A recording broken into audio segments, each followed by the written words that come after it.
Now, the brand new Vivo X100 phones, and I've been testing these phones for a while, and I know you want to know about the new Dimensity 9300 chipset and how it compares to the Snapdragon 8 Gen 3, and I'll get to that, but honestly, these phones represent the peak of smartphone cameras.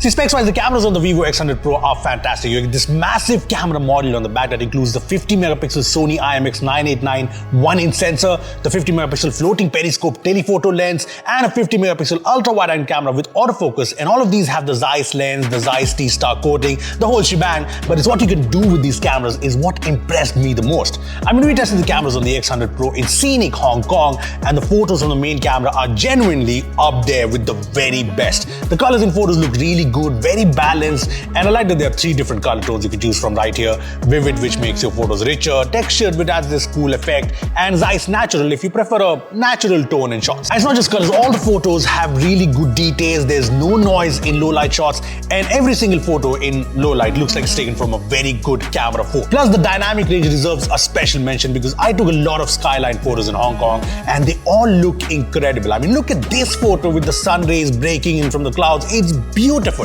Or this photo of the Hong Kong skyline in low light. I even took this with the exposure way down, and the photo is so nice. Even the ultra-wide-angle camera is really good because it matches the brilliant colors from the main camera most of the time.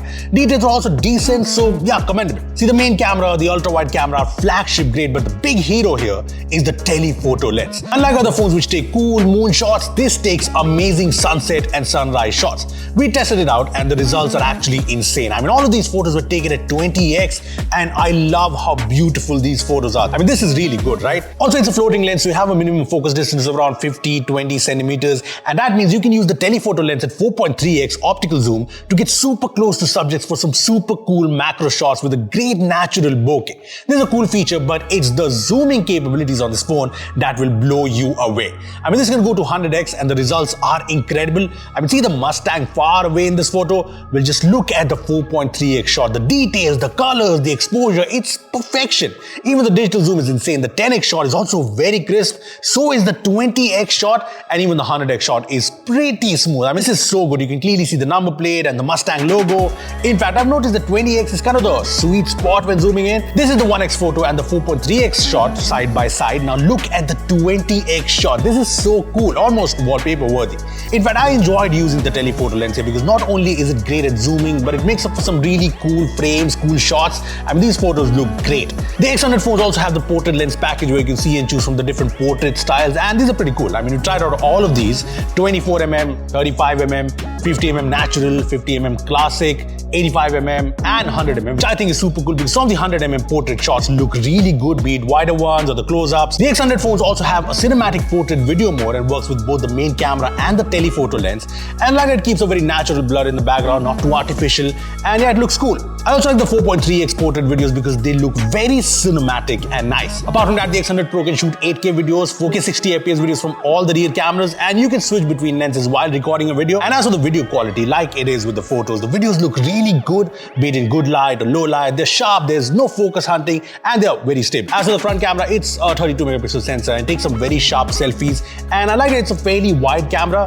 Now, one thing to note, the videos from the front camera is limited to 1080p. Anyway, the cameras of the X100 Pro are very exciting, and I like the fact that except for the floating telephoto lens, the Vivo X100 shares the same features. The photos and videos from the X100 II have the same flagship grade quality. But coming back to the Vivo X100 Pro, I know what you're thinking. What about the rest of the phone? Well, the X100 Pro looks like a premium phone. We're getting the Asteroid Black variant here in India, and it looks really nice. Matte glass back that's lovely to touch. This nice texture around the massive camera ring. I like how the flash is integrated here. The sides are all metal. The front display is curved, and you get all the features, be it a fast USB 3.2 Type-C port, an IR blaster, very good stereo speakers, very good haptics, and in-display fingerprint scanner that's fast, and this has the IP68 rating for water and dust resistance, and it has fast wireless charging supported along with reverse wireless charging.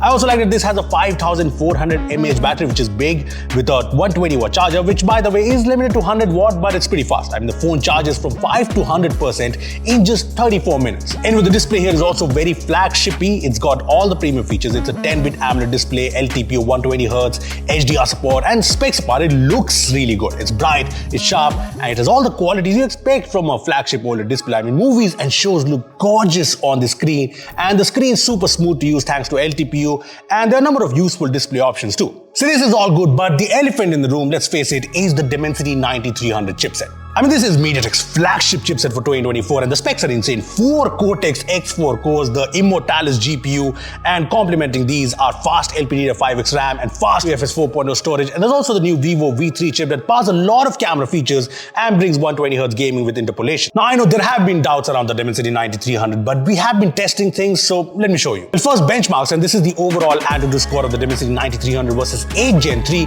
and look how close the things are. Yeah, both the flagship Android chipsets are neck to neck here. Now, if you go deeper, the Dimensity 9300 actually beats the 8 Gen 3 in the CPU test, while the 8 Gen 3 beats 9300 in the GPU test. But yeah, the margins are very thin. Even in the Geekbench test, the 8 Gen 3 beats 9300 in the single core, barely, and the 9300 beats the 8 Gen 3 in multi-core test. Yeah, things are very close, and Geekbench's Vulkan GPU test, the 8 Gen 3 wins it, but again, it's not a huge difference. So the Dimensity 9300 is flagship grade, there's no doubts around that, but we have been also testing about the heating and throttling, and let me make it clear that there's no heating issues on this phone. I mean, we ran Antutu and tested the temperature, it was very normal, and do know that Antutu heats up a lot of phones. We played half an hour of BGMI on the max settings and the phone did not heat up. We played the crazy intensive Genshin Impact on the max settings and the phone again did not heat up.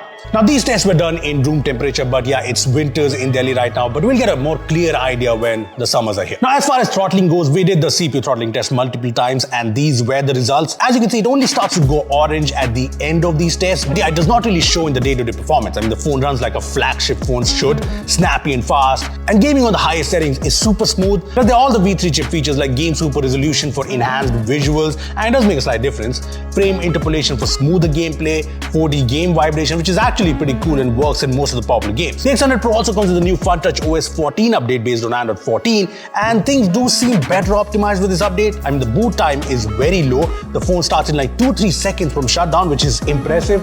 I also found the RAM management to be really good, and there's a nice app retainer feature where you can whitelist apps and they'll stay ready at any time you want. There's also cool new lock screen customizations with this update, along with new clock and font styles. So yeah, this update is good, and as for pre-installed apps, there are these third-party apps installed that you can remove, and as for update, this will get 3 OS updates. Anyway, let's talk about the X100 now. Look, first of all, I like that it comes in this fun blue shade along with the matte black variant that we saw in the X100 Pro. And I like this cool pattern that's on the back along with the big camera module. I also like that this has almost all the flagship features from the X100 Pro. This too has the IP68 rating, stereo speakers, it's got the same curved AMOLED display with LTPO, the same main and ultra wide angle cameras. The telephoto camera is not a floating one, but hey, it's a periscope camera that does 3x optical zoom and 100x digital zoom. It's also got the same MediaTek Dimensity 9300 processor along with the Vivo V3 chip, and there's fast RAM and storage. The battery is lower at 5000 mAh, but this supports 120 watt fast charging, which is awesome, but there's no wireless charging here. Also, this comes with FuntouchOS 14 based on Android 14. Look, no matter how you look at the new Vivo X100 phones, it's clear that the USP here is the cameras, and the camera experience on these phones is just phenomenal. What you would expect on a flagship camera phone. See, every single camera in these phones is optimized well. All the cool features, be it the different portrait modes or the zooming capabilities, all of it actually makes sense. Plus, apart from the cameras, these are true blue flagship phones with the premium design, premium display, and powerful performance. Now, coming to the price, the X100 Pro should go below 1 lakh rupees and the X100 should go below 75k, and I'll pin the exact price in the comment section down below, so check it out and let me know your thoughts on the new Vivo X100 phones. Thanks for watching, and I'll see you in the next one.